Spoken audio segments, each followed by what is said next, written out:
Welcome to a special summer bonus episode of the Food Professor Podcast, recorded live in our on-site podcasting studio at the SIAL Food Innovation Show in Toronto.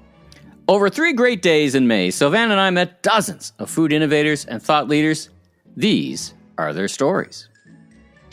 I'm sure you will enjoy hearing these incredible interviews as much as we enjoy hosting the conversations. Stay tuned for Season 4 of the Food Professor Podcast, Canada's top food industry and Canadian-produced independent management podcast, when we return live on the mic Thursday, September 21st.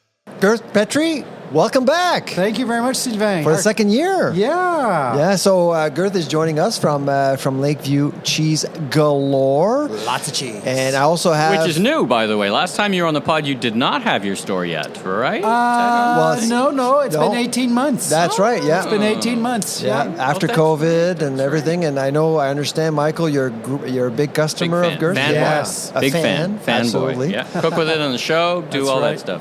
And so you're back from your big judging extravaganza. So you got some news for us. Yes. So 231 cheese from 8 different countries were submitted. Wow. Is that a record? Wow. Is it? It's definitely more than we had last year at the competition. I don't know. I can't remember how many cheese we had the very first competition we had here in Toronto just before COVID. But, some amazing cheese. We had 18 different cheese professionals from Ontario, Quebec, and from Vermont participating. Wow. And we did things a little bit differently this year. We did the preliminary judging in my squeakeasy, my private room in the back of the shop. Get that? Squeakeasy. Squeakeasy. Well decorated, by the way, yes, with local artists. Decorated by local high school students. Oh, that's awesome. And, big cheese graffiti mural. Huh. And so we just... So you invited kids into your shop? To paint. Wow, that's to paint, great. but it was also a business project. Okay. Because they had to figure out how much paint they were going to need, how much it was going to cost me, what equipment I was going to have to buy them, and most challenging, getting them to create their schedule. For grade 10s to grade 12s, that's a big challenge. Easy. So how big is that room? The one mural is 42 feet long by, I guess, about 10 feet tall, and then the other one is about 25 feet by 15 feet tall. Okay. Wow. So it looks beautiful. It's on our website at lakeviewcheesegalore.ca. Just look at for the Squeakeasy event space.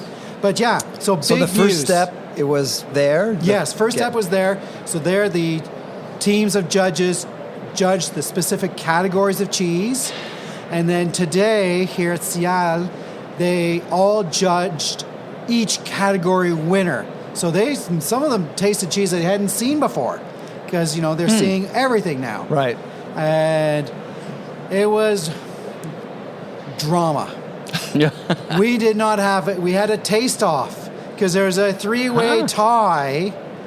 Actually, when you announced it, I was actually there in the audience. And so you mentioned it was the first time it was happening? First time we've had a 3-way tie. Wow. And so the judges had to taste those 3 cheese again and then decide amongst which was their favorite amongst those 3 cheese. And the grand champion, I'm proud to announce, that's right, drum roll, is Wildwood cheese made by Stonetown Artisan Cheese near St. Mary's. Bravo. By Ramon Eberle, using the milk from Hans and Yolanda Weber's dairy farm, who are the owners of the cheesemaker cheese company.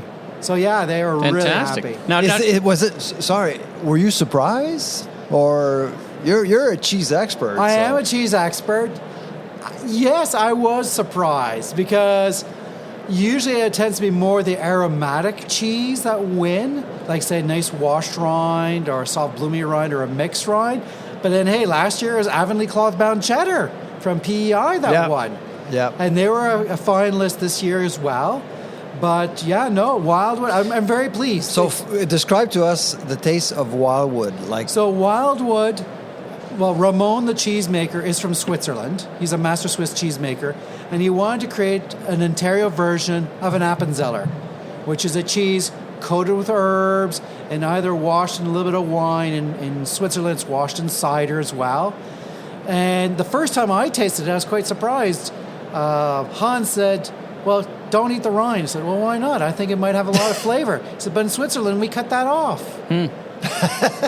Okay, but I love the rind. And it's a really nice cheese. We sell it at our cheese shop, and it is very popular.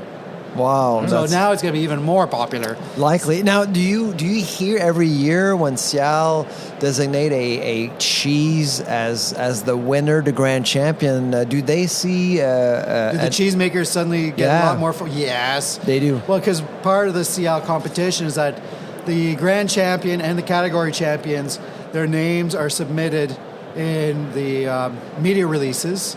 So it goes out to the members of the media. Also, I send it out to the cheese buyers and to cheesemongers, and so that then they know. So if the cheese is already on their shelves, then they're going to start promoting it some more. And if they don't, then they might call up the cheesemonger and say, or the cheesemaker and say, "Hey, Hans, Ramon, I want your cheese. How do I get it?" Yeah, right. Now the challenge is though, and I'd have to verify with Hans. Is there cheese available outside of Ontario? I was just going to ask. Because we were talking about that earlier. Because here in Canada, a cheesemaker can be either provincially certified or federal. Federally certified. And if they're only provincially certified, legally, their cheese is only allowed for sale at retailers within their own province. Now, why would you make that distinction as a cheesemaker? What is it? Is it a cost issue? Why would you? It's a cost issue. Choice? Federal standards are much higher and more expensive to get to. Yeah. But then also depends on the cheesemaker's business plan. Hey, I've only got 20, 30 cows. I only make so much milk. Why should I even think about going national, going federal? Instead, I'll just go provincial. So it depends on them. I personally believe, as being a cheesemonger, every cheesemaker should be federally certified, so that if I find a delicious cheese in Nova Scotia, I call up and say, "Hey, I love your cheese. I want it. When can you ship it to me?" He said, "Well, I'll make some for you in the next batch, so it'll be ready in 2 or 3 months." Exactly. Fine, I'll get it in 2 or 3 months. But they can't do that. Yeah. Let's talk about retail for a bit. So, as I've been multiple times been in your store, everyone's quite interested. The folks there, you're very. It's a great experience because you get to taste a little bit of the cheese, and you have this wide variety of cheese. Is that a popular thing? Would you say that cheese having a moment? It feels to me like cheese is having a moment. Not that it never. There was some pretty generic, boring cheeses. We can name some names, but definitely having a renaissance, a rebirth, especially that consumers, we're all tight on our cash right now. If we're going to spend money, we want something good, and also something that's supporting local dairy farmers, local companies. Right. I've received many compliments. Say, "Oh my gosh, your selection is so beautiful and so tasty as compared to the rubber cheese available in some other stores." Right. The consumer is really looking for good cheese. Right. And by going whether to your deli manager or to your local cheese store and talk to the cheesemonger, find out more information about the cheese, about the cheesemaker, and then hopefully they can offer you a sample. Tasting is believing. Yeah. Now take me. Let me take one quick step back. Take me inside the mind, so to speak, of the judges that helped you get here. What are they looking for? What are the things that... So they're looking from two different perspectives. We have both the technical judge and the aesthetic judge. Okay. Technical judge tend to look for any faults, any defects in the cheese. Then they'll be deducting marks. Give me an example of an obvious defect. An obvious defect, say in a Swiss Alpine-style cheese, should have nice size and consistent size holes or eyes in the cheese. It should not be a little cavern. Okay. It should be nice, consistent size. Another fault could be, and I've seen this at other competitions, where there might be literally cheese mites, which are little arachnids, little insects. Cheese mites? Cheese mites? Yeah, they emit the fromage. Cheese mites. Really? You don't want that on your cheese. There's one specific cheese where, yes, that is part of the process of the cheese, but in all other cheese, no, it's a major defect. And where do these cheese mites come from? Are they part of a natural process? They are. Right? They just land on the cheese and start nibbling away at it. Okay. So, okay, that's an obvious one. No cheese mites. Okay, so there's the technical piece. I mean, though, that's kind of obvious. But now let's talk about the flavor. I mean, I got to think that this level, there's not a lot differentiating these championship cheeses. We had a cheese off, right? So very hard to make that. What wins? What pushes it over that makes the champion the versus wow factor? That this cheese has an amazing aroma, great flavors, melts in the mouth beautifully. Right. Has a nice differentiation between if the cheese has a rind, that's one thing, or not. And just the overall appearance of it, and the appearance too. If it looks beautiful and really rustic, that can gain some points to it. Here's a $60,000 SIAL question. Okay, I'll take the check. about innovation. Okay, I'm not a cheese expert. Michael is not a cheese expert. You are. This is a show about food innovation. Is there still space for innovation in cheese? Definitely. Whether it's what type of milk being used, maybe even mixing of different kinds of milk together. You don't see too many Canadian cheesemakers doing that.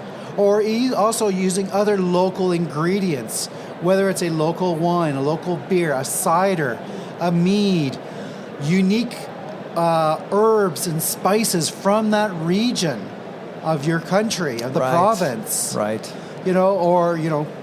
Wrapping up the cheese, whether in cheesecloth or in a cedar bough, a piece of wood to give it some shape and it gives a little bit more flavor.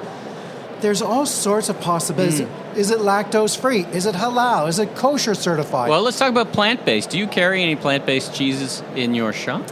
No, I don't. Do you intend to, or do you have something against actually, them? while you were asking the question, he was looking down. Yeah, I know. That's a sign. That's a sign. I've always been in the cheese industry. Being from Montreal, I have great respect for the cheese makers, and also my uncle was a dairy farmer near Cowansville. So which is near Farnham, where I'm from. Yeah, and I remember as a young boy, like 6 years old, going to his farm, and he'd wake me up, and he said, "Hey, time to help me milk the cows with your cousins." I said, "But Uncle, it's pink out there. It's not even white or yellow." By the way, this is a long way to answer this question. So I have great respect for... I think I know what the answer is, but I like the story. So I love this story. I right now, I do not sell plant-based fromage in my store. And I call them fromage, using the French term for... False cheese, exactly. Because to me, cheese is made out of animal milk, out of dairy milk. Yep. I've tasted some that are delicious. Have you ever had customers asking for it? Yes, and I recommend which stores they can go to. I always provide assistance. But I don't get very many requests for it. But people asking, are they actually looking at buying some, or they're just curious I think that they're looking to buy. Now, actually, one of our panel discussions on Thursday is plant-based fromage. Is it a market blip, or is it a growing? Yeah. So we actually have a representative from Veg Cheese here in Mississauga. We have Chef Martin Coupry, who also is a cheese-making instructor at Conestoga College. We have Dana McCauley, the CEO of the Canadian Food Innovation Network. Yep. And we have Afram Pristina coming from the Cheese Boutique, and we'll all talk about, the scenario regarding plant-based fromage. Well, let's take that to its next level. Sylvain and I were talking on our last episode about Remilk. Yep. Which is from Israel. Which is you've tried the cottage cheese and you can't tell the difference. The cottage cheese and the cream cheese. And the cream cheese. Would you be would you be open to considering cheese that's made in a lab versus from a dairy precision fermentation? I'd be curious, yeah. Well, being a former biology student, I'd be very curious to learn more about it. Yeah, right up your ankle. So you would be open to calling that real cheese. I'll see. Okay. A lot of it depends on the taste too. Okay. If it doesn't taste like cheese, well, that's a different. If it doesn't taste good, but biologically the protein is the same, but for a cheese expert, it may taste differently. Yeah. So I'm always curious. I'm always open. Yeah. And fantastic. until I taste it, then I can't really make a decision. But philosophically, it sounds like you're not so down with the plant-based, but philosophically you'd be open to considering the cellular. Yeah. Okay. Yeah. All right. Yeah. All right. Cool. So All right. all sorts of possibilities. Yeah, no, it's I respect the commitment towards dairy. Absolutely. Yeah. So I want to be able to offer as many delicious products to as many different people, but you can't offer everything to everyone. Yeah. Listen, Gurth, thank you so much for your time. I know your time is incredibly valuable right now. You have to go back to the You have to get the tastings ready. Exactly. So people have been waiting to taste some of these category champions and the grand champion. Very good. So well, next time, don't show up without cheese. Let me just put it to you that way. Exactly. Okay, I'll be back in very soon. All right. Well, thank you very much, gentlemen. Take care, Gurth. Take care. Cheers. Bye-bye. Bye now. If you like what you heard, please follow us on Apple, Spotify, or your favorite podcast platform so you can catch up with all our great interviews, including celebrity chef, restaurateur, and entrepreneur, Chuck Hughes. These summer SIAL bonus episodes of the show will be released every Thursday, and be sure to tell all your friends and colleagues in the food service, grocery, and restaurant industry all about us. I'm Sylvain Charlebois, the food professor, author of 8 books, and senior director of the Agri-Food Analytics Lab at Dalhousie University. And I'm Michael LeBlanc, consumer retail growth consultant, keynote speaker, and producer and host of a series of retail trade podcasts, including this one. You can learn more about me on LinkedIn. Have a safe summer, everyone. Bon été tout le monde.